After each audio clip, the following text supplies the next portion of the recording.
左风车368机动艺术工程今年是第20年咯，今年也有含这纪录片的导演来合作，因希望讲伫咧20周年特别演出当中，把这纪录片播送给民众来看，因也招民众做伙来照顾咱后一个世代。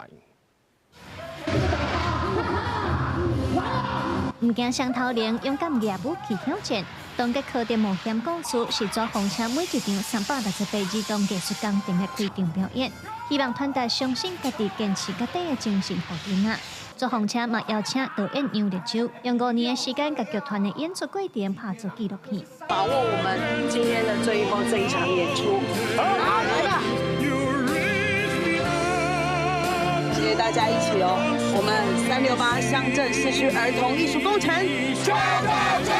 左风车368自动艺术工程，20年来累积812场演出，167万的观众，和艺术打卡到所有乡镇甲离岛。今年20周年的特别演出就伫咧拜六，顶半场是剧团的经典演出，下半场要招民众做伙来看纪录片。希望营造台湾这个公平正义的环境给我们的下一代。 那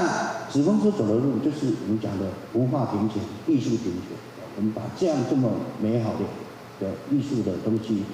让在全台湾的孩子分享。我想这是我们的目的。左风车强调368自动艺术工程，互外顺演这多年来，坚持唔摕政府的补助，因也希望为着要互囡仔看戏有舒适的椅仔、号码、甲流动变数等等，所以成立椅仔会，希望招民众寄付支持，做伙照顾台湾的囡仔。咱用民间家己的力量，会使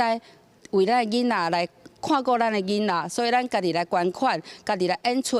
来互咱囡仔免费来看。每一个368乡镇的囡仔，拢有机会通去看到咱的表演。左风车表示，为着要互艺术的能量拖到台湾满世界，368自动艺术工程会继续坚持做落去，互创意、美学甲关怀的精神，成做实际的社会实践。记者卢尚珠、郑俊尧台北报道。